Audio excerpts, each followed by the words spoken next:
jugé être intéressant, vu le nombre de cas qu'on reçoit tous les jours dans nos comptoirs, et aussi un problème de santé avec des symptomatologies diverses, souvent sollicitées dans nos officines. Donc, à cet effet, et pour en débattre et discuter, j'ai le grand plaisir d'inviter aujourd'hui le docteur Gaoui Mohamed, un dermatologue installé sur la ville de Kness. Donc voilà, un médecin de renommée, exerçant dans le secteur privé. D'ailleurs, pour remercier sa présence aujourd'hui parmi nous. Donc voilà, et sans trop tarder, je passe la parole à Dr Gaoui pour qu'il puisse commencer son intervention. Merci beaucoup, mon cher ami. Et je tiens également à remercier le comité d'organisation d'une part du programme qui était très polymorphe, et d'autre part de m'avoir permis un petit peu de parler d'un sujet qui est très intéressant à plus d'un titre parce que, comme vous l'avez bien soulevé, c'est un motif très fréquent de consultation. Donc, parlons des infections cutanées qui constituent un motif très fréquent de consultation, quel que soit le terrain, que ce soit chez les enfants, les adultes, les hommes, les femmes, donc les vieillards. Donc toutes les tranches d'âge peuvent être touchées par une infection cutanée quelle qu'elle soit. Donc il y a des infections cutanées bactériennes, il y a la prise en charge et il y a en dernier lieu qu'il y a la place du médecin pharmacien dans cette prise en charge et ce traitement de ces infections. Alors, donc, comme vous le savez tous, ces infections, comme ça a été bien dit, constituent un groupe très varié d'états pathologiques qui peuvent intéresser et la peau, voire les tissus sous-cutanés, voire être profondes et toucher et les fascias et les muscles. Et donc, vous allez voir qu'il y a deux types d'infections cutanées. Il y a des infections superficielles qui nécessitent un traitement, je dirais, de quelques jours.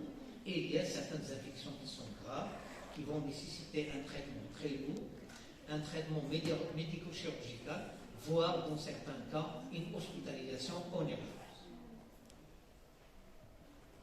Alors donc le pharmacien, il est où dans tout ça? Alors quel est le rôle du pharmacien? Est-ce qu'il y a un rôle? Bien sûr, le pharmacien, à l'instar de tous les autres praticiens, il joue un rôle énorme. Pourquoi? Parce que dans la plupart des temps, il est le premier consulté. Deuxièmement, parce que quand on dit infection cutanée, la peau est un organe qui est accessible. On n'a pas besoin de faire ni des radios dans la plupart du temps, et donc l'infection est tellement visible à l'œil nu et on peut rapidement démarrer au stade initial un traitement adéquat. Donc c'est un motif très fréquent de consultation qui est rencontré et également, à part donner un traitement, il a le rôle de conseiller et expliquer également aux patients qui viennent consulter pour une infection quelconque. Voire également, dans certains cas, ce qui est également très important, il faut savoir limiter le rôle, dans la plupart du temps, devant une infection, sans interaction de l'état général, sur terrain qui n'est pas de débilité, il n'y a pas d'immunodépression, il n'y a pas de pronostic vital ni de pronostic fonctionnel qui est mis en jeu, donc je peux démarrer un traitement à bonne dose, pendant une durée suffisante, conseiller et également conseiller aux patients qu'il ne faut pas oublier, en l'absence d'amélioration pendant les premières 48 heures, les premières 72 heures, et il faut savoir s'adresser vers un spécialiste ou vers les urgences. On va voir un petit peu en fonction de la sévérité de ces infections cutanées. Et donc, conseiller un traitement, expliquer et également, sans oublier d'orienter le patient. Également, pourquoi c'est un sujet très intéressant? Si on joue avec les doses, si on joue avec la durée, si on joue avec le type d'antibiotique, surtout en fonction du terrain, cela expose au risque de résistance que le monde entier connaît actuellement et d'une façon croissante. Et donc, pour toutes ces raisons-là, et spécialement pour éviter ou diminuer, minimiser l'émergence de souches résistantes qui posent énormément de problèmes sur le plan thérapeutique à l'échelon mondial, le pharmacien doit acquérir certaines informations de base, certaines formations de base pour conseiller et être à la hauteur de se placer dans cette prise en charge. Alors, donc il joue un rôle essentiel également dans le soutien et également dans les conseils, et il intervient surtout à la phase initiale, c'est-à-dire que devant un petit bouton, devant une petite infection qui commence, un érysipèle, un phlegmon, une facéite, c'est-à-dire qu'au stade initial, c'est le pharmacien qui est consulté dans la plupart du temps. Et donc c'est à ce moment-là que le pharmacien joue un rôle primordial pour stopper l'évolution vers des stades très évolués qui peuvent engager le pronostic fonctionnel, voire le pronostic vital.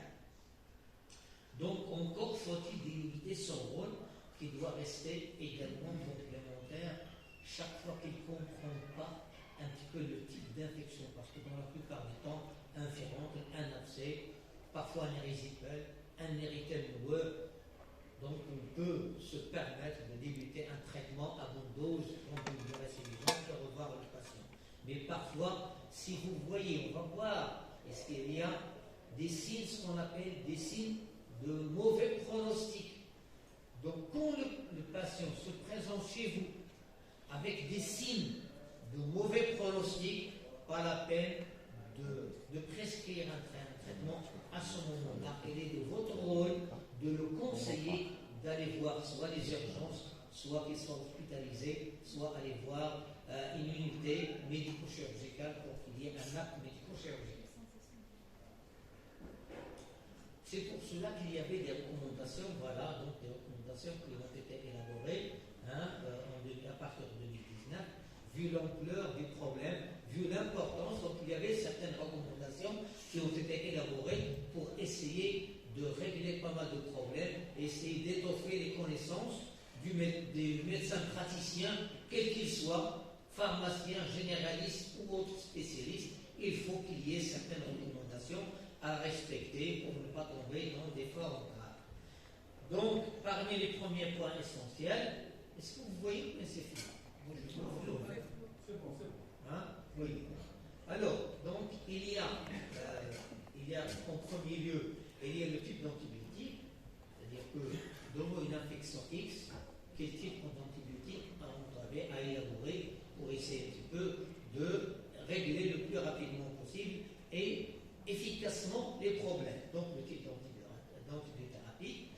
La dose. Alors, la dose pose énormément de problèmes. Je continue toujours à recevoir des gens avec des ordonnances, malheureusement des praticiens, qui prescrivent toujours un gélule x3.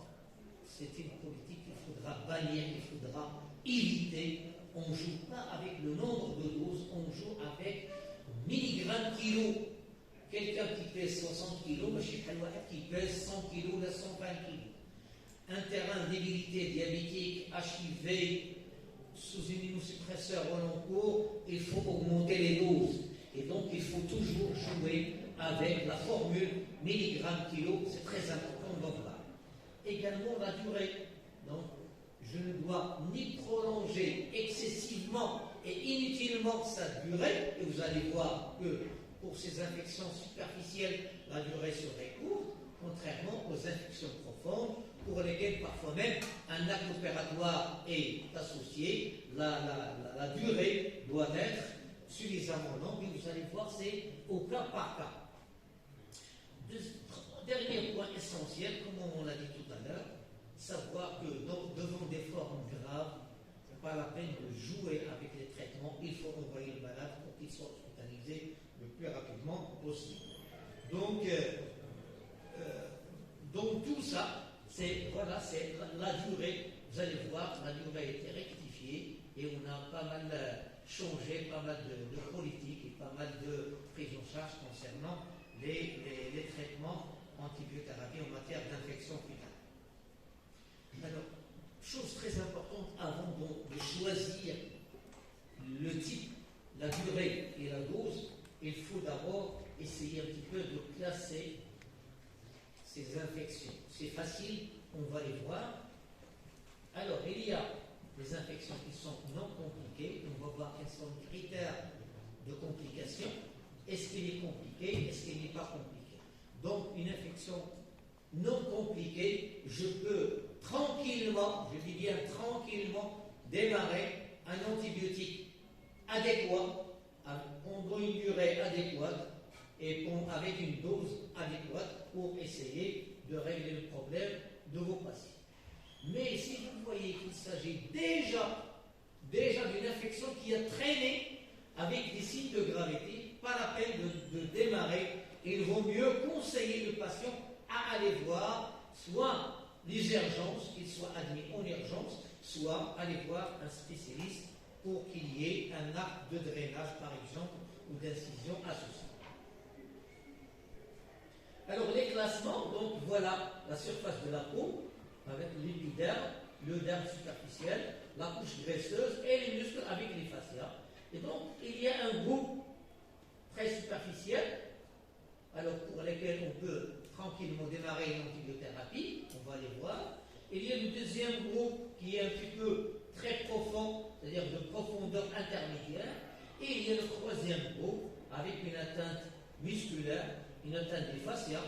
Et vous avez tous entendu parler de la fasciite nécrosante, qui peut démarrer dans les. Et donc il faut se méfier du deuxième et du troisième groupe à ce moment-là. Dans ces deux-là, c'est très important d'acquérir de certaines compétences pour initier un traitement surveillé et, le cas échéant, envoyer le malade pour qu'il soit hospitalisé.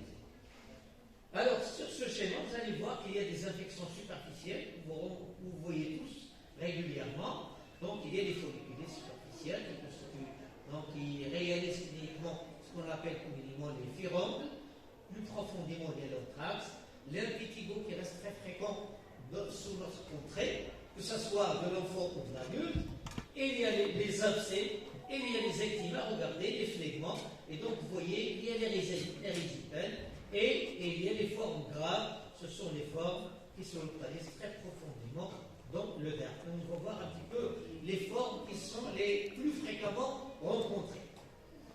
Alors, pourquoi avoir ces infections alors qu'on connaît tous que notre cou joue le rôle de barrière. Donc, on a une barrière qui marche impeccablement. Il marche impeccablement, il va nous protéger. Donc il y a de trois types de manières. Il constitue d'une part une barrière mécanique pour ne pas laisser entrer les microbes. Un microbe ne pourra jamais n'aura jamais traversé la surface cutanée s'il n'y a pas de problème à ce niveau. Donc il y a une protection mécanique. Deuxièmement, une protection également chimique. Il y a le pH qui est acide et qui empêche la pénétration du germe. Il y a le sébum, c'est-à-dire le film lipidique qui est en surface, qui joue également le rôle de protecteur par voie chimique, et il y a également la présence de certaines substances qu'on appelle des substances antibactériennes, qu'on appelle les diphonsines. Donc ce sont ces molécules-là, à la surface de la peau, qui vont participer activement à la protection de la peau et à la pénétration des microbes.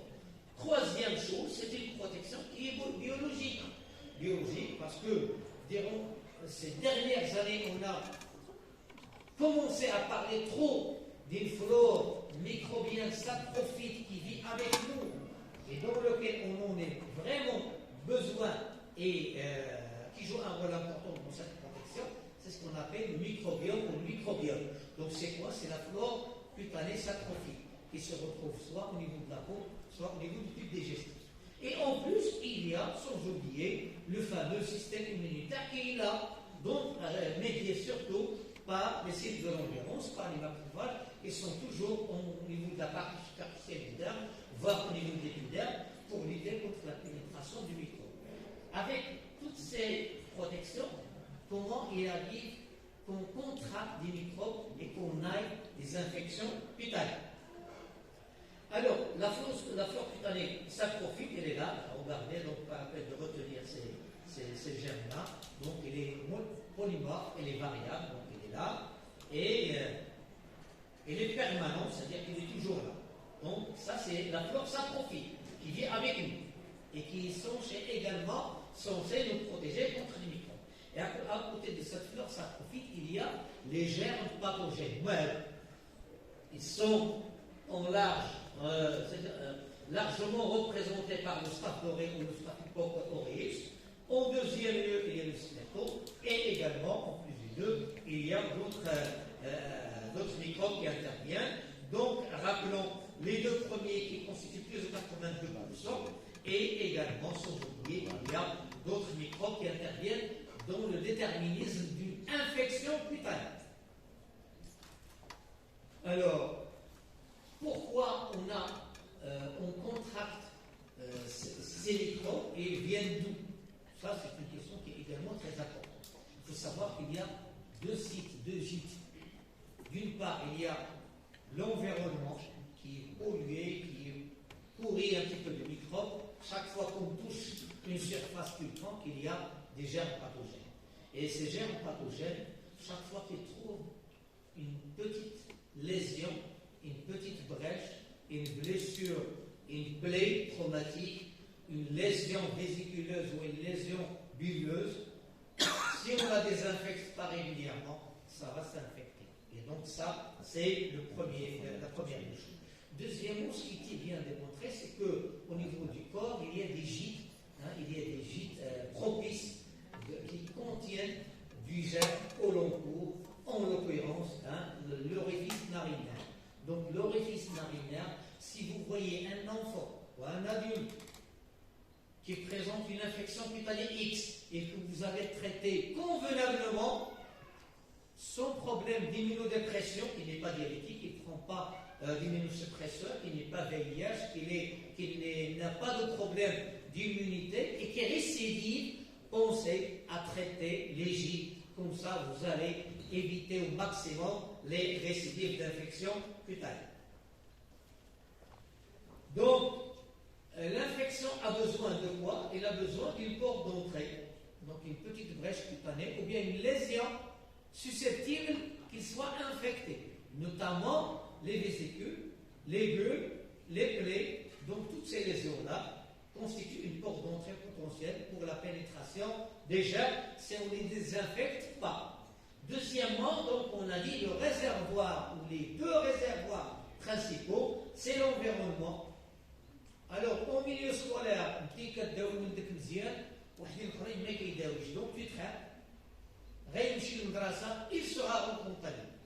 Donc, il faut avoir cette notion-là. C'est ce qui explique dans la plupart des temps la récidive des impétitions. Donc, l'environnement, sans oublier comme le courtage nasal qui constitue un gîte potentiel.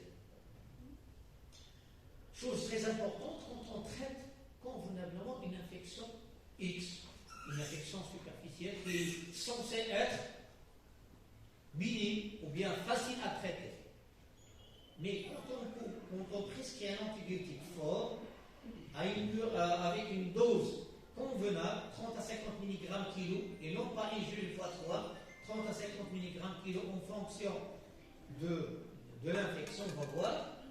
Mais, et vous voyez qu'il y a toujours une progression de l'infection, voire même une extension sans aucun signe d'amélioration. Pensez à cette leucocidie qui était initialement rapportée en 2005-2006. C'est quoi cette leucocidie? Ce sont des staphylocoques dorés ou des staph métis, des staph, qui sécrètent cette leucocidie, une petite proportion, pas uniquement tous les staph, donc c'est une proportion de staph qui sécrète cette leucocidie, et quand il sécrète cette leucocidie, est un facteur d'acte de gravité potentielle pour laquelle il faut utiliser au moins une bithérapie par voie intraveineuse, et il faut que le malade soit hospitalisé et surveillé de près. Donc, retenez, chaque fois qu'il y a une aggravation, donc pensez à ce staph sécréteur de cette leucocidine qu'on appelle la leucocidine de Ponton-Valentine. Pas la peine de retenir le nom, mais sachez que si je commence avec un antibiotique, ça ne marche pas, donc soit je le change pour essayer de couvrir un large spectre, soit j'associe, mais dans tous les cas, il faut surveiller de près. Alors, Cette leucocidine a été responsable de tableaux cliniques très bruyants, très alarmants. Regardez, différents ou bien des impétigos. Quand il y a association de cette leucocidine, il y a une aggravation du tableau clinique. Et donc, chaque fois que vous recevez un patient avec un terrain favorable, il n'est pas diabétique, imaginez, il n'est pas immunodéprimé, mais qui présente un tableau, à ce moment-là, pensez et tapez très fort. Voilà donc les formes cliniques. Un simple furuncle peut se transformer en une pyodermite très grave. Donc je passe rapidement. Alors ça c'est l'histoire naturelle générale de l'infection cutanée. Donc soit que le portage, on a un portage chronique au niveau narinaire et qui nécessite une porte d'entrée. À ce stade-là, qu'est-ce qu'il faut faire? Faut-il instaurer l'antibiothérapie par voie générale? Absolument non. Il faut juste désinfecter et au maximum on peut instaurer une antibiothérapie locale pour traiter les éventuels germes au niveau des gîtes. Donc désinfecter la porte d'entrée, traiter les gîtes juste avec un traitement local. Quand il y a un stade d'infection locale, à ce moment-là, je peux traiter localement en fonction du terrain, en fonction de l'évolution avant, c'est-à-dire la durée d'évolution, et en fonction également de l'importance de l'infection. Je peux commencer par un traitement local, plus ou moins un drainage, un abcès, donc je peux drainer, donner un traitement local, voire général. En cas de dissémination ou là, en cas d'expansion en profondeur, à ce moment-là, il faut une antibiothérapie adaptée pendant une durée maximum. Donc voilà les infections qui sont les plus fréquemment rencontrées au malade. Donc par la peine, je n'ai pas voulu entamer, discuter, de parler de toutes les infections, vu le temps alloué. Donc on va juste parler des infections qui sont fréquemment rapportées. Donc alors, la folliculite, vous allez voir un petit peu, alors c'est ça. Alors la folliculite, je vais citer d'abord les maladies et par la suite vous montrer les photos. Donc la folliculite, c'est celle qui donne des petits boutons au niveau du tronc, au niveau du visage, à ne pas confondre avec une acné. Une acné, on ne traite pas avec une antibiothérapie pendant quelques jours, quelques semaines. Donc l'acné est une pathologie X qui est chronique, et c'est une pathologie inflammatoire et non pas infectieuse. Donc non pas, parce que des fois on a tendance à amalgamer les choses. Donc on peut facilement passer à côté. Alors la folliculite superficielle, vous allez voir les photos. L'impétigo qui réalise des lésions vésiculo-bileuses, il y a la forme pédiatrique la plus fréquente, sans oublier qu'il y a la forme de l'adulte. Et en intrafamilial, il y a toujours la notion de contagiosité. Et quand on traite un enfant, ou des enfants, ou une famille qui porte un impétigo, il ne faut pas hésiter à traiter toute la famille. Donc l'eczéma, c'est la forme la plus fréquente, la plus profonde de l'impétigo. On va voir un petit peu les autres pathologies. Alors, sans oublier que dans la plupart du temps, ils sont dus à un staff qui est gentil, les métis-sensibles, dans la plupart du temps. Mais, après un traitement, il faut absolument revoir le patient. Donc, il est guéri, tant mieux, alhamdoulilah. Il n'est pas guéri, il faut voir, soit l'envoyer, soit changer en fonction des cas. Alors, quels sont les facteurs favorisants maintenant généraux? Oui, là, il y a les facteurs locaux, c'est-à-dire qu'il y a une brèche cutanée et que le portage chronique au niveau des gîtes, au niveau de l'environnement. Maintenant, quels sont les facteurs favorisants généraux? Alors, l'hygiène qui pose énormément de problèmes dans tous les pays en voie de développement. Dans nos écoles également, un gros problème. Alhamdoulilah, avec Corona, دينا كنتعلموا الدراري ولاو كيتعلموا التعقيد حتى الاساتذه حتى لي بروف دونك علاش كون دي زيكول كاملين الحمد لله سي باغي لي بوان بوزيتيف كنا غاني كورونا ملي كيكون واحد مروح كيتعلم يدير الكمامه ملي كيشوف هذا دونك دونك هذه باغي لي بوان بوزيتيف كنا اكي alors l'hygiène qui pose énormément de problèmes dans notre pays. Deuxièmement, il y a le problème les gens qui suent trop, qui ont de problèmes, les gens obèses, l'excès de poids, qui font l'hypersidation axillaire ou palmoplantaire, ou les gens qui font de la salle régulièrement. Donc c'est également un problème, un facteur général favorisant les infections. Également, l'humidité et la chaleur. On constate toujours que ces injections augmentent beaucoup plus à partir du mois 4-5 l'équipe des soldats. Donc, à partir de ce moment-là, peut-être septembre, octobre, ça dépend un petit peu du climat. Donc, ça fait partie également. Pourquoi je vous cite? Ce sont des facteurs de récidive. Si on ne tient pas compte de ces facteurs-là, le patient va récidiver. Et donc, il faut savoir dans quelle ambiance votre malade vit. Donc ça, c'est parmi les facteurs de risque. Deuxièmement, également la vie communautaire, donc Panama les détails, et le déficit immunitaire qui nous appliquons un terrain diabétique, l'idée inférente, si on ne le traite pas correctement, ou là, si on s'amuse à donner une petite antibiothérapie IgG x3, et il reste après le jour avec un anthrax qui prend un quart du dos. Et donc, méfiez-vous, on continue toujours. La semaine j'ai reçu 3 cas de diabétique avec un fils qui était infecté et qui est devenu énorme. Alors, on va commencer maintenant les tabletés dont les folliculites climatique, c'est une infection superficielle liée à l'ANA. Alors, on a la lésion élémentaire et la stimulus. Donc, est-ce que je dois démarrer une antibiothérapie par voie générale? C'est de là. C'est de là. Donc, là, je peux juste désinfecter, percer pour drainer et on connaît bétadine plus une antibiothérapie locale et surveiller le mal. Pas plus. Donc, pas la peine pour ne pas,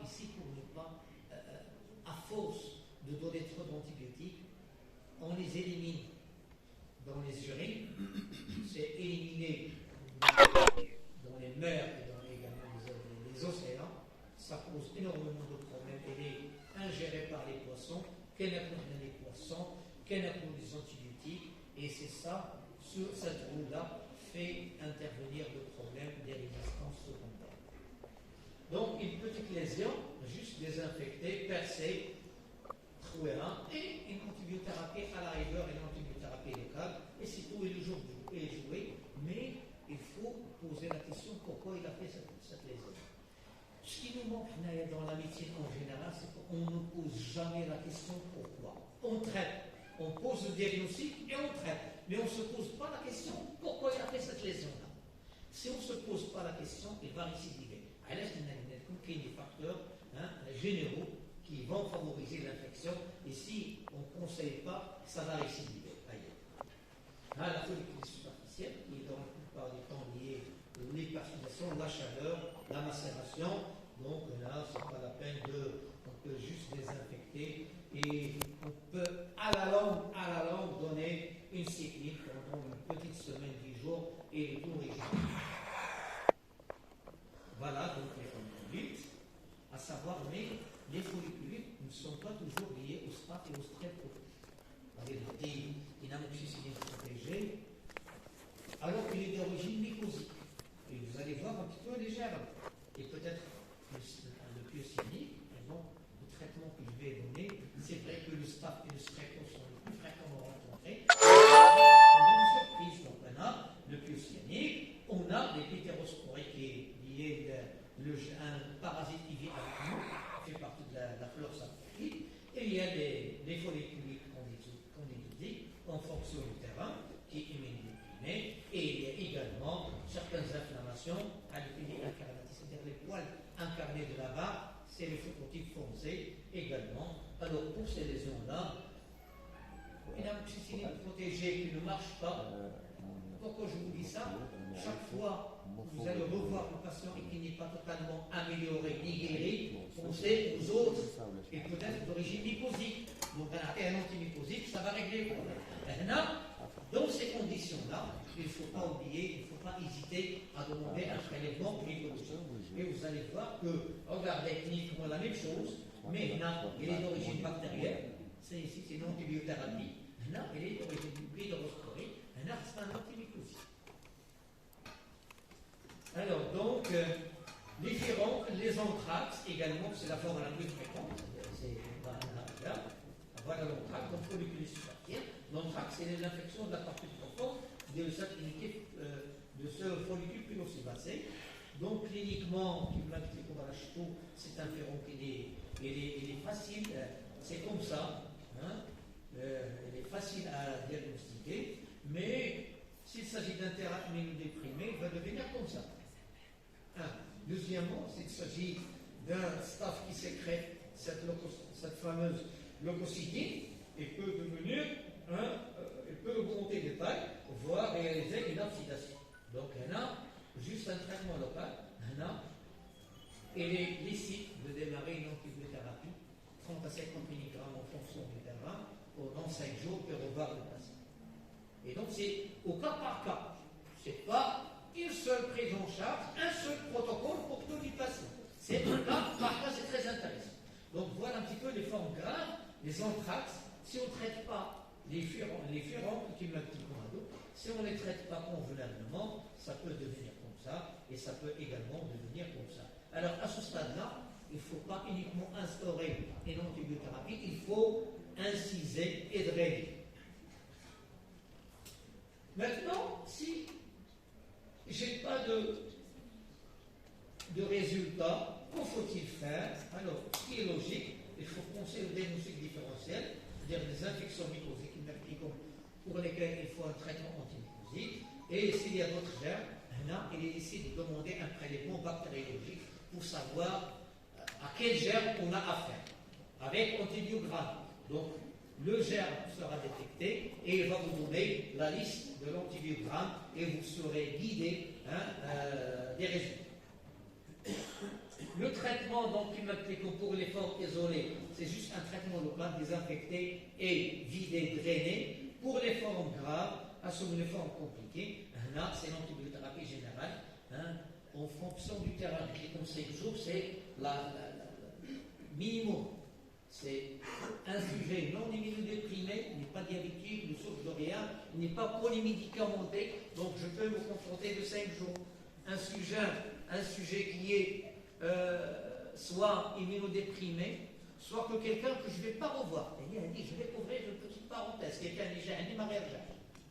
Et je ne serai pas capable de juger à l'avance est-ce que 5 jours sera suffisant ou pas, donc je peux prolonger 8 jours et lui conseiller que, en l'absence d'amélioration, il faudra aller voir un spécialiste ou se montrer aux urgences. Donc, les recommandations lesquelles datent la race française, donc ils utilisent beaucoup plus de la clinthamycine, mais pour nous, une amoxicilline protégée est largement suffisante.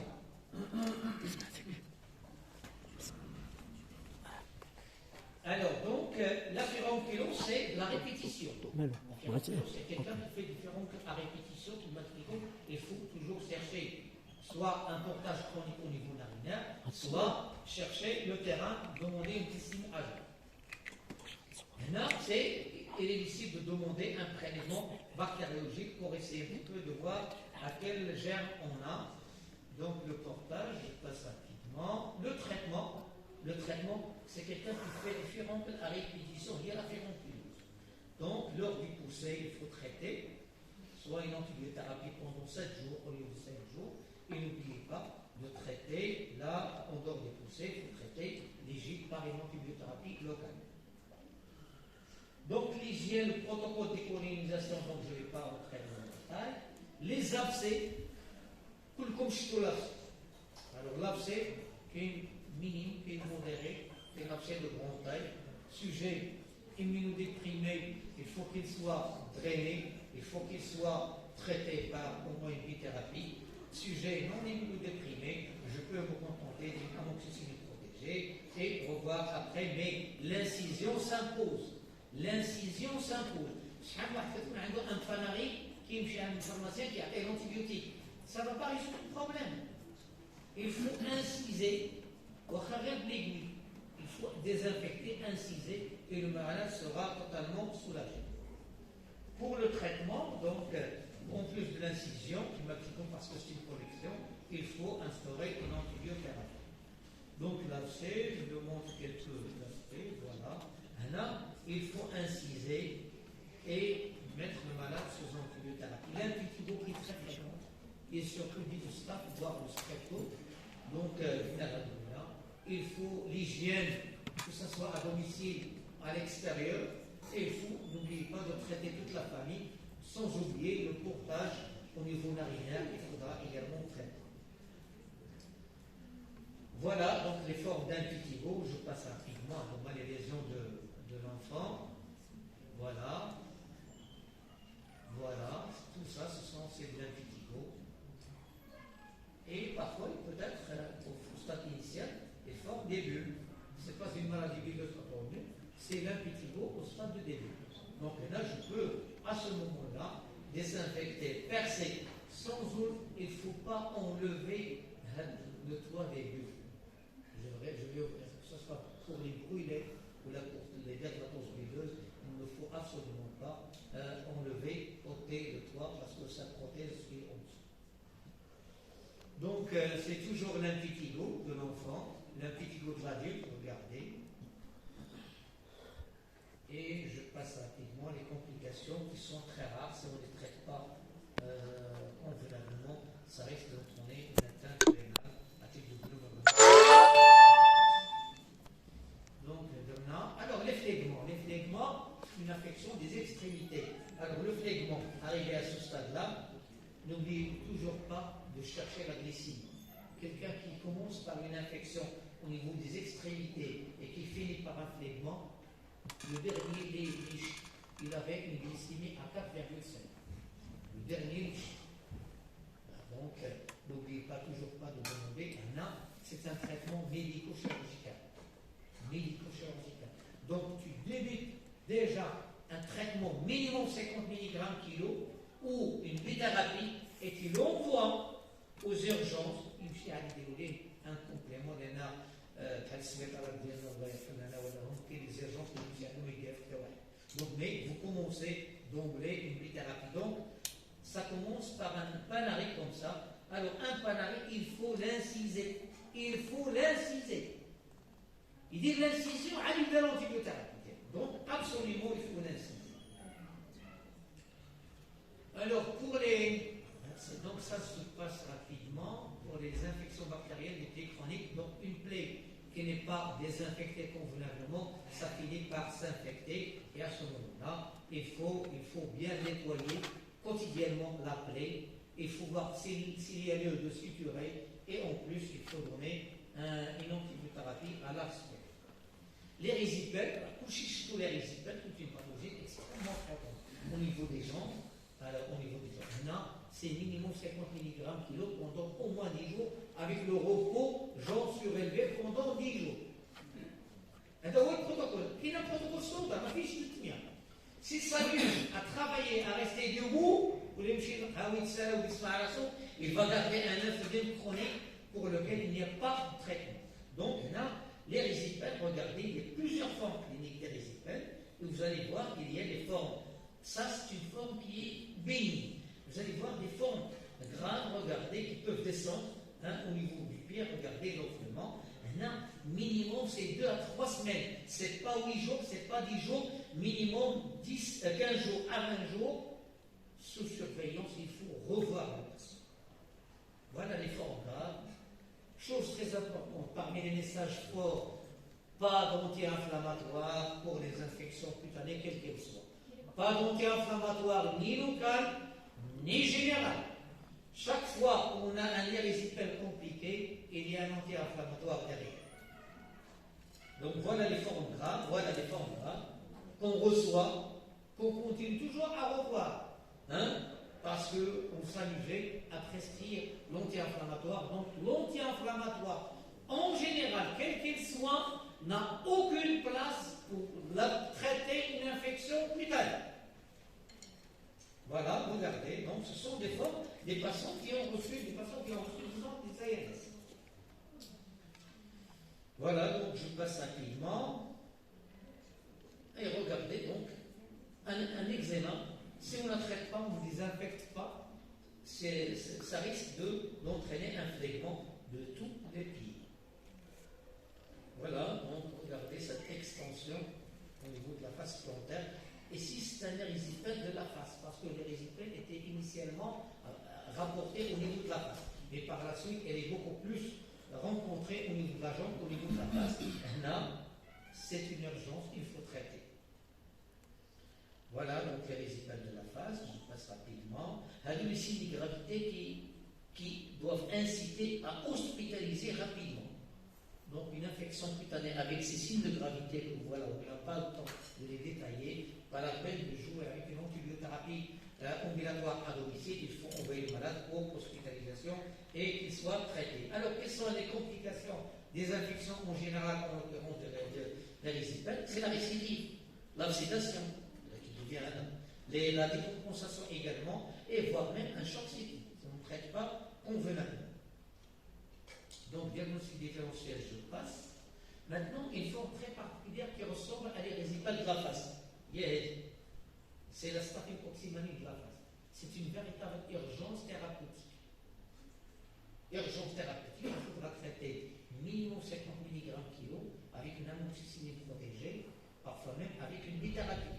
La porte d'entrée, c'est toujours un herpès, un nerf au niveau narinaire, où là, des gens qui tripotent au niveau des lésions et qui tripotent au intranarinaire.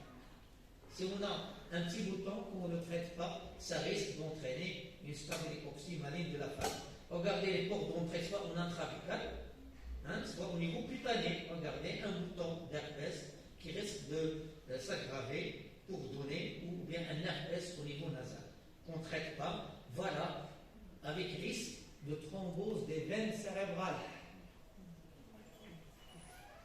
Donc c'est une véritable urgence. Alors pour celle-là, il faut obligatoirement envoyer le malade pour qu'il soit hospitalisé et traité en supervisé.